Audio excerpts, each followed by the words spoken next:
Langit dan bumi menjadi saksi bisu akan sebuah kisah penciptaan yang agung, manusia pertama yang mulia, yang diciptakan dengan kasih dan kebijaksanaan Allah Subhanahu wa Ta'ala.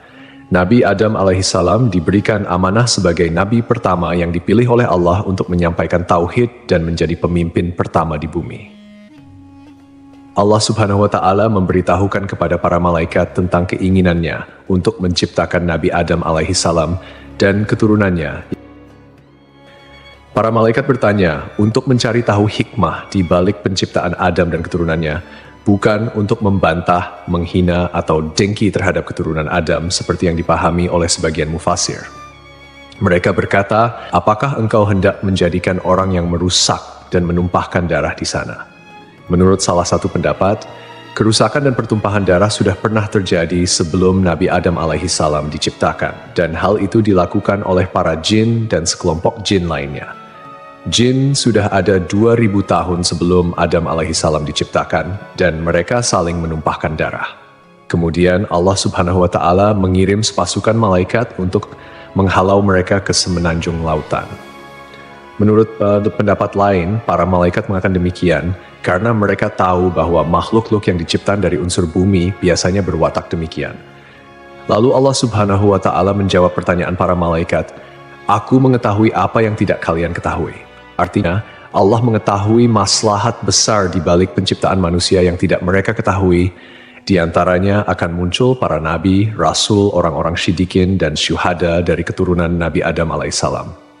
Allah Subhanahu wa Ta'ala telah menciptakan Nabi Adam alaihissalam berdasarkan bentuknya. Nabi Adam alaihissalam diciptakan dari tanah yang diambil dari berbagai hamparan bumi. Warna-warni tanah yang tersebar di seluruh bumi ini menjadi sebab keturunan Nabi Adam alaihissalam lahir dengan beragam warna kulit hingga saat ini. Variasi tersebut mencerminkan kebesaran Allah Subhanahu wa Ta'ala dalam menciptakan keanekaragaman manusia. Tingginya 60 hasta atau sekitar 27,43 meter, yang sering dibulatkan menjadi 30 meter. Hal ini selaras dengan penelitian yang dimuat dalam jurnal Madaha Yisrael Be'Anglit Variet, yang menyatakan bahwa tinggi rata-rata manusia zaman dahulu 90 kaki atau sekitar 7,43 meter, seperti yang dijelaskan dalam hadis. Allah Subhanahu wa Ta'ala telah menciptakan Nabi Adam alaihissalam berdasarkan bentuknya dengan tinggi 60 hasta. Kemudian Allah Subhanahu wa Ta'ala berfirman, "Pergilah dan berilah salam kepada para malaikat, dan dengarkanlah apa yang mereka katakan kepadamu. Itulah kehormatan bagimu dan keturunanmu." Ukuran tubuh manusia terus-terus menyusut secara bertahap hingga sekarang. Tentunya Allah Subhanahu wa Ta'ala memiliki hikmah terbaik terkait penyusutan tubuh manusia, karena rencananya selalu yang terbaik. Meski manusia saat ini tidak memiliki postur tubuh setinggi Nabi Adam alaihissalam, Rasulullah Shallallahu Alaihi Wasallam menyampaikan kabar bahwa penghuni surga nantinya akan memiliki postur tubuh yang serupa dengan nenek moyang mereka, yaitu Nabi Adam alaihissalam. Tubuh penghuni surga akan kembali ke bentuk awal penciptaan manusia. Seperti yang disabdakan Rasulullah Shallallahu Alaihi Wasallam, sesungguhnya tinggi badan para penghuni surga ketika mereka memasuki surga adalah 60 hasta, seperti pohon kurma yang tinggi. Mereka makan buah-buah pohon di surga sambil berdiri. Allah Subhanahu wa Ta'ala juga mengajarkan kepada Nabi Adam alaihissalam nama-nama semua benda yang diketahui manusia, mulai dari nama manusia, hewan, bumi, tanah, lautan, gunung, unta, keledai, hingga nama-nama benda lainnya. Allah Subhanahu wa Ta'ala juga mengajarkan nama lembaran, takdir, dan lainnya. Allah Subhanahu wa Ta'ala mengajarkan nama-nama benda dan sifat-sifatnya, mulai dari benda-benda besar hingga kecil. Allah Subhanahu wa Ta'ala berfirman dalam surah Syad, "Ingatlah ketika Rabbmu berfirman kepada para malaikat, sesungguhnya aku akan menciptakan manusia dari tanah. Maka apabila telah aku sempurnakan kejadiannya dan aku tiupkan kepadanya ruh ciptaanku, maka tunduklah kamu kepadanya dengan bersujud sebagai tanda penghormatan." Maka seluruh malaikat itu bersujud semuanya bersama-sama, kecuali iblis. Dia menyombongkan diri dan dia termasuk golongan yang kafir. Allah berfirman, "Hai iblis, apakah yang menghalangimu sujud kepada yang telah aku ciptakan dengan kedua tanganku?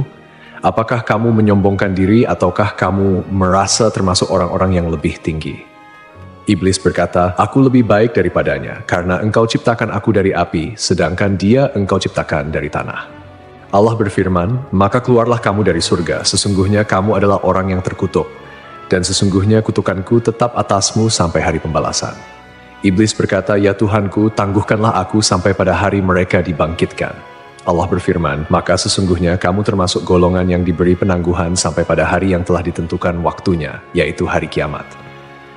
Iblis menjawab, "Demi kemuliaanmu, pasti aku akan menyesatkan mereka semuanya, kecuali hamba-hambamu yang terpilih di antara mereka." Allah berfirman, "Maka yang benar adalah sumpahku, dan hanya kebenaran itulah yang aku katakan. Sungguh, aku akan memenuhi neraka jahanam dengan kamu dan dengan orang-orang yang mengikutimu di antara mereka semuanya." Surah Syad 71 hingga 78. Hasan al-Basri menuturkan iblis sama sekali bukan golongan malaikat. Pada mulanya, iblis berasal dari golongan jin. Namun, kala mereka berbuat onar di bumi, Allah mengutus sepasukan malaikat, membunuh dan mengusir mereka ke semenanjung-semenanjung lautan. Iblis termasuk di antara jin yang ditawan, kemudian dibawa naik ke langit, dan kemudian ia singgah di sana. Saat para malaikat diperintahkan bersujud, iblis enggan menuruti perintah itu. Ibnu Mas'ud menyatakan, iblis pada mulanya adalah pemimpin para malaikat di langit paling bawah. Ibnu Abbas menambahkan, namanya Azazil. Riwayat lain menyebutkan namanya Harits. Ada juga yang menyatakan, iblis berasal dari salah satu golongan malaikat bernama jin. Mereka bertugas menjaga surga. Ia termasuk yang paling mulia, paling banyak ilmu dan ibadah di antara mereka dan memiliki 4 sayap. Namun kemudian Allah mengubah wujudnya menjadi setan yang terkutuk. Allah memerintahkan Adam alaihissalam untuk tinggal di surga bersama istrinya. Allah berfirman, "Dan kami berfirman, wahai Adam, tinggallah engkau dan istrimu di dalam surga dan makanlah dengan nikmat berbagai makanan yang ada di sana sesukamu. Tetapi janganlah kamu dekati pohon ini, nanti kamu termasuk orang-orang yang zalim." Al-Baqarah 35. Iblis dikeluarkan dari surga dan Adam ditempatkan di surga. Adam berjalan di sana seorang diri tanpa seorang istri mendampingi agar bisa merasa senang. Adam lalu terlelap sesaat. Setelah bangun, ternyata ada seorang wanita duduk di dekat kepalanya. Ia diciptakan Allah dari tulang rusuk Adam. Adam bertanya, "Kamu siapa?" "Aku seorang wanita," jawab Hawa. "Kenapa kau diciptakan?" tanya Adam. "Agar kau merasa senang padaku," jawabnya. Para malaikat kemudian bertanya kepada Adam karena mereka tahu luasnya ilmu Adam. "Siapa namanya, wahai Adam?" Nabi Adam menjawab, "Namanya Hawa." "Kenapa disebut Hawa?" tanya para malaikat. "Karena ia diciptakan dari benda hidup," jawab Adam. Hawa diciptakan dari tulang rusuk sebelah kiri yang paling pendek saat ia tidur. Kemudian tulang tersebut diganti dengan daging. Setelah Hawa diciptakan dan hidup bersama Adam di surga, di dalam surga tersebut, Adam dan Hawa memperoleh bimbingan, tuntunan, perintah, dan larangan dari Allah, sebagaimana yang diberikan kepada umat manusia di dunia. Allah mengizinkan keduanya menikmati segala jenis makanan yang ada di surga, kecuali buah dari pohon terlarang. Para mufasir memiliki beragam pendapat terkait pohon dan buah terlarang ini. Sebagian ulama berpendapat yang dimaksud adalah pohon anggur. Orang-orang Yahudi mengatakan pohon yang dimaksud adalah gandum. Biji-bijian gandum ini lebih lembut dari keju dan lebih manis dari madu. Sebagian ulama lain mengatakan bahwa buah tersebut adalah kurma. Sementara Abu Aliyah menyatakan, siapapun yang memakan buah pohon tersebut pasti mengeluarkan hadas, dan di surga tidak patut ada hadas. Perbedaan pendapat ini intinya hampir sama. Allah sengaja tidak menyebut buah apa persisnya. Andai ada maslahat di balik penyebutan nama buah yang dimaksud, tentu sudah Allah sebutkan, sama seperti hal-hal lain yang tidak disebutkan namanya dalam Al-Quran. Lalu iblis berusaha mengeluarkan Adam alaihissalam karena iri dengan kemuliaan yang diberikan oleh Allah kepadanya. Tipu daya berupa bujukan dan rayuan dilakukan oleh iblis agar dapat mengeluarkan keduanya dari surga. Iblis membisikkan pikiran jahat dan berkata kepada Adam, "Wahai Adam, maukah aku tunjukkan kepadamu pohon keabadian dan kerajaan yang tidak akan binasa? Rabbmu hanya melarang kamu berdua mendekati pohon ini dan melarang kalian berdua memakan buah ini, tidak lain agar kalian berdua tidak menjadi malaikat atau kekal selamanya di surga."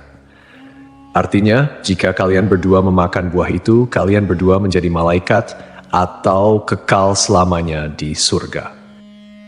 Dan setan bersumpah kepada keduanya, "Sesungguhnya aku ini benar-benar termasuk para penasehat."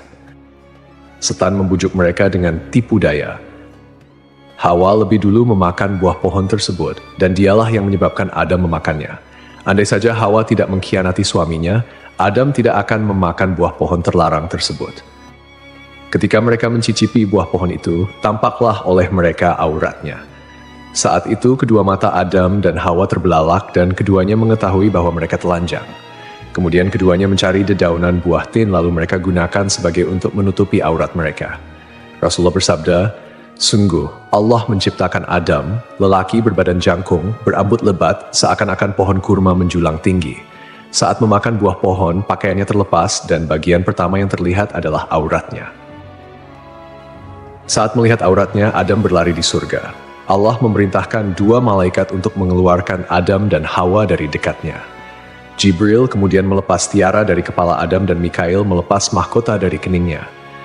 Dahan sebuah pohon kemudian mengait hingga Adam mengira hukuman disegerakan untuknya. Adam menundukkan kepala dengan mengatakan, "Ampun, ampun." Allah berfirman, "Apa kau melarikan diri dariku?" Adam menjawab, "Bukan, tapi karena aku malu padamu, wahai penolongku." Rabb menyeru mereka, "Bukankah aku telah melarang kamu dari pohon itu dan aku telah mengatakan bahwa sesungguhnya setan adalah musuh yang nyata bagi kamu berdua?" Keduanya berkata, "Ya Rabb kami telah menzalimi diri kami sendiri." Setelah menyadari kesalahannya, Adam dan Hawa meminta pertaubatan kepada Allah. Pertaubatan Adam dan Hawa diterima oleh Allah, namun Allah tetap memberikan hukuman akibat pelanggaran yang dilakukan oleh Adam dan Hawa. Keduanya dikeluarkan dari surga dan diturunkan ke bumi. Turunlah kalian dari surga menuju bumi, dan kalian akan menjadi musuh satu sama lain. Kalian akan memiliki tempat tinggal di bumi sampai batas waktu tertentu. 24 hingga 25. Rasulullah bersabda, "Hari terbaik yang matahari terbit pada hari itu adalah hari Jumat. Pada hari itu Adam diciptakan, pada hari itu ia dimasukkan ke surga, dan pada hari itu ia dikeluarkan darinya." Para ulama memiliki pendapat yang berbeda mengenai lokasi diturunkannya Adam dan Hawa di bumi. Pendapat mayoritas menerima bahwa Adam dan Hawa diturunkan ke bumi pada dua tempat yang berbeda dan kemudian bertemu di Arafah. At-Tabari, At-Tabrani, Abu Nuaim, dan Ibnu Asakir meriwayatkan bahwa Adam alaihi salam diturunkan ke bumi di India. Pendapat ini diperoleh dari hadis yang disampaikan oleh Abdullah bin Umar dan Abdullah bin Abbas. Sementara itu, menurut pendapat ini, Hawa diturunkan di Jeddah. Riwayat lain menyatakan bahwa Adam dan Hawa diturunkan di Shofa dan Marwah, di mana Adam di Shofa sedangkan Hawa di Marwah. Al-Auza'i meriwayatkan bahwa Adam berada di surga selama 100 tahun. Riwayat lain menyebutkan 60 tahun, menangisi surga selama 70 tahun, menangisi kesalahannya selama 70 tahun, dan menangisi anaknya yang dibunuh selama 40 tahun. Jika memang benar hari di mana Adam diciptakan dan dikeluarkan dari surga, sama seperti hari Jumat dalam ukuran dunia, pendapat ini masih perlu dikaji lebih jauh. Dan jika Adam dikeluarkan dari surga pada hari yang berbeda dengan hari ia diciptakan, atau kita katakan bahwa ukuran hari tersebut adalah sama seperti 6.000 tahun untuk ukuran hari-hari dunia, seperti yang diriwayatkan dari Ibnu Abbas, Mujahid, Dahak, dan dipilih Ibnu Jarir, berarti Adam berada di surga dalam jangka waktu yang sangat lama. Ibnu Jarir menjelaskan seperti diketahui, Adam diciptakan pada saat terakhir hari Jumat, yang mana sesaatnya adalah selama 83 tahun dan 4 bulan. Karena saat Adam masih berbentuk tanah yang berwujud dan ruh belum ditiupkan, ia bertahan selama 40 tahun dalam kondisi seperti itu. Selanjutnya Adam berada di surga sebelum diturunkan dari sana selama 43 tahun. Wallahu alam. Lalu setelah sekian lama mereka pun dipertemukan kembali oleh Allah di Jabal Rahmah. Nabi Adam dan Hawa memulai kehidupan baru sebagai manusia biasa dan kembali menjalani kehidupan berdua sebagai pasangan suami istri. Mereka dikaruniai keturunan. Setiap kali melahirkan, Hawa melahirkan sepasang anak lelaki dan perempuan. Adam diperintahkan untuk menikahkan setiap anak lelaki dengan saudari kembar saudaranya, dan setiap anak perempuan dengan saudara kembar saudarinya. Tidak halal saudara perempuan menikah dengan saudara lelaki yang lahir bersamaan. Setelah itu, populasi manusia menyebar di berbagai belahan bumi. Hawa melahirkan 40 anak dalam 20 kali kehamilan. Allah menurunkan Adam dari surga ke bumi dan mengajarkan segala kerajinan padanya. Allah membekali Adam dengan buah surga. Hanya saja, buah-buahan dunia berubah, sementara buah-buahan surga tidak berubah. Allah berfirman, "Wahai Adam, sungguh aku memiliki tanah haram tepat sejajar dengan arsiku. Maka pergilah lalu bangunkan sebuah rumah untukku di sana. Lalu kelilingilah rumah itu seperti para malaikat mengelilingi arsiku." Allah kemudian mengutus seorang malaikat kepada Adam, memberitahukan tempatnya, mengajarkan manasik-manasik padanya, dan menyampaikan padanya bahwa setiap ayunan langkah kaki Adam menjadi ibadah yang mendekatkan diri padanya setelah itu. Diriwayatkan pula dari Ibnu Abbas, makanan pertama yang dimakan Adam di bumi berawal dari Jibril. Jibril datang dengan membawa 7 biji gandum. Adam bertanya, "Apa ini?" Jibril menjawab, "Ini adalah pohon yang dilarang untuk kau makan, lalu kau makan." "Apa yang harus aku lakukan dengan biji-bijian itu?" tanya Adam. "Tanamlah di bumi," jawab Jibril. Adam kemudian menanam biji-bijian gandum tersebut. Berat setiap bijinya lebih dari berat 100.000 biji gandum dunia. Gandum kemudian tumbuh, Adam lalu memanennya. Setelah itu, Adam memisahkan kulit dan isi biji gandum, kemudian menampi. Setelah itu, ia tumbuk, membuat adonan, dan ia jadikan roti. Kemudian, setelah melalui jerih payah yang cukup melelahkan, Adam alaihissalam pun memakannya. Pakaian pertama Adam alaihissalam dan Hawa berasal dari bulu domba. Adam menggerus bulu-bulu domba lalu ia tenun dan dibuat jubah untuk ia kenakan, serta baju panjang dan kerudung untuk Hawa. Setelah bertemu dan kembali menjalani kehidupan berdua sebagai pasangan suami istri, mereka dikaruniai keturunan. Saat itu, setiap kali Hawa melahirkan, akan selalu lahir anak kembar laki-laki dan perempuan. Kelahiran anak kembar pertama diberi nama Kabil dan Iklima. Kemudian kelahiran anak kembar kedua diberi nama Habil dan Labuda. Ketika anak-anak Nabi Adam alaihissalam dan Hawa tumbuh dewasa, mereka pun memiliki karakter dan sifat yang berbeda. Kabil mempunyai sifat yang keras, sedangkan Habil mempunyai sifat yang lebih lemah lembut dan sabar. Kemudian, anak perempuan Iklima menjadi remaja yang memiliki paras yang cantik, sementara Labuda biasa-biasa saja.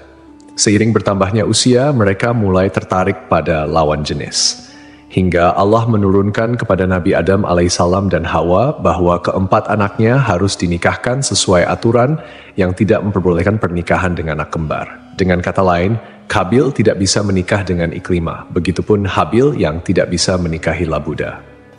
Setelah Nabi Adam alaihissalam menyampaikan aturan pernikahan kepada saudara kembarnya, ternyata Kabil menolak dan mengatakan ingin menikah dengan Iklima yang tidak lain merupakan saudara kembarnya sendiri. Untuk menyelesaikan perselisihan antara anak laki-lakinya, Nabi Adam alaihissalam mengajukan solusi yaitu Kabil dan Habil harus berkurban, lalu kurbannya diterima di sisi Allah, sehingga dialah yang berhak menikah dengan Iklima. Setelah itu, Adam pergi untuk menunaikan ibadah haji ke Mekkah dan menitipkan anak-anaknya kepada langit. Tapi langit enggan menerima permintaannya itu. Adam kemudian menitipkan anak-anaknya kepada bumi dan gunung, namun mereka semua menolak. Kabil justru menerima permintaan ayahnya untuk menjaga saudara-saudaranya. Kabil, seorang petani sombong, menyiapkan seikat gandum dengan kualitas yang jelek. Sedangkan Habil, yang merupakan seorang peternak, menyiapkan seekor kambing gemuk untuk dikorbankan. Kurban keduanya disimpan di tengah lapangan. Tak lama kemudian, Allah menurunkan api dan memakan kurban Habil, sementara kurban milik Kabil dibiarkan. Artinya, Allah menerima kurban Habil dan diperbolehkan menikah dengan Iklima. Suatu malam, Habil tidak kunjung pulang mengembala kambing. Setelah mencari-cari, Kabil bertemu Habil. Kabil berkata pada Habil, "Kurbanmu diterima sementara kurbanku tidak." Habil menyahut, "Sesungguhnya Allah hanya menerima amal dari orang yang bertakwa." Kabil marah saat itu dan memukulkan benda tumpul yang ia bawa hingga Habil meninggal dunia. Allah berfirman, "Dan ceritakanlah Muhammad yang sebenarnya kepada mereka tentang kisah kedua putra Adam ketika keduanya mempersembahkan kurban, maka kurban salah seorang dari mereka berdua, Habil, diterima dan dari yang lain tidak diterima. Dia berkata, 'Sungguh aku pasti membunuhmu.' Dia Habil berkata, 'Sesungguhnya Allah hanya menerima amal dari orang yang bertakwa. Sungguh, jika engkau menggerakkan tanganmu kepadaku untuk membunuhku, aku tidak akan menggerakkan tanganku kepadamu untuk membunuhmu. Aku takut kepada Allah, Rabb seluruh alam. Sesungguhnya aku ingin agar engkau kembali dengan bawa dosa membunuhku dan dosamu sendiri, maka engkau akan menjadi penghuni neraka. Peristiwa itu menjadi pembunuhan pertama di bumi. Karena ketakutan dan bingung, ia tidak tahu bagaimana cara menyembunyikan Habil yang sudah mati. Kabil berusaha membuangnya ke laut, tetapi ombak mendorong tubuh Habil hingga ke tepian. Akhirnya Kabil memohon ampun kepada Allah dan bertaubat atas segala perbuatannya. Sampai akhirnya Kabil melihat seekor burung gagak di atas pohon dan seekor burung gagak mati. Burung gagak yang masih hidup membawa burung gagak yang mati itu ke tanah. Burung gagak tersebut kemudian membuat lubang di tanah dan mendorong gagak yang mati itu ke dalamnya. Kabil akhirnya paham dan meniru cara burung gagak itu. Mengenai lokasi terbunuhnya Habil, menurut keterangan beberapa ulama, berada di kawasan pegunungan Kasyun sebelah utara Damaskus. Terdapat sebuah gua bernama Gua Dam yang dikenal sebagai tempat Kabil membunuh saudaranya, Habil. Reaksi Nabi Adam ketika mengetahui bahwa Habil dibunuh oleh Kabil digambarkan dalam beberapa riwayat, meskipun tidak secara langsung dicatat dalam Al-Quran. Ketika berita kematian Habil sampai kepada Adam, ia merasakan kesedihan yang mendalam dan hancur melihat salah satu anaknya melakukan tindakan yang sangat tragis dan tidak bermoral. Kesedihan ini menjadi ujian baginya sebagai seorang ayah, dan ia berusaha mengajarkan anak-anaknya tentang akibat dari perbuatan buruk serta pentingnya menjaga hubungan baik antar saudara. Nabi Adam mengingat kembali ajaran yang diberikan Allah mengenai persaudaraan dan kebaikan, sehingga ia merasa sangat terpukul oleh tindakan Kabil yang mengakibatkan pembunuhan pertama di bumi. Dalam kesedihannya, Adam berdoa kepada Allah memohon ampunan dan petunjuk atas apa yang telah terjadi. Dia juga berusaha untuk menjelaskan kepada Kabil tentang dampak dari tindakan buruknya, menekankan bahwa Allah hanya menerima amal dari orang yang bertakwa, dan bahwa setiap perbuatan memiliki konsekuensi. Melalui momen duka ini, Adam berusaha mengingatkan anak-anaknya untuk selalu kembali kepada kebaikan dan menjauhi segala bentuk kejahatan, mengajarkan mereka bahwa penyesalan dan tobat adalah jalan menuju pengampunan Allah. Dikisahkan sebelum akhir hayatnya, Nabi Adam alaihissalam meminta putranya untuk membawakan buah dari surga. Adam menginginkan setandan buah anggur surga. Anak-anaknya kemudian mencarikan buah anggur untuknya dan mereka berpapasan dengan para malaikat. Para malaikat bertanya, "Kalian hendak kemana, anak-anak Adam?" Mereka menjawab, "Ayah kami menginginkan setandan buah anggur surga." Para malaikat berkata, "Pulanglah, kalian sudah tidak perlu lagi mencari buah itu." Lalu, para malaikat mencabut nyawa Adam, memandikan, memberi kamper, dan mengafani jenazahnya. Jibril menyalatkan jenazahnya dan para malaikat syalat di belakangnya. Setelah itu, mereka mengubur jenazah Adam. Para malaikat selanjutnya berkata, "Inilah syariat kalian dalam mengurus jenazah." Kemudian, sebelum pergi, mereka berpesan agar kematian Adam menjadi pelajaran bagi umat. Sebab dari peristiwa itu, manusia bisa mengenali prosesi dan ritual pemakaman. Adam meninggal dunia setahun setelah Hawa meninggal. Ulama berbeda pendapat terkait lokasi pemakaman Adam. Menurut riwayat yang masyhur, Adam dimakamkan di dekat sebuah gunung di India, tempat ia diturunkan dari surga. Menurut sumber lain, Adam dimakamkan di gunung Abu Qubais, Mekkah. Sumber lain menyebutkan, sebelum banjir besar terjadi, Nabi Nuh memindahkan jasad Adam dan Hawa dalam sebuah peti. Lalu ia makamkan di Baitul Maqdis, seperti yang disampaikan oleh Ibn Jarir.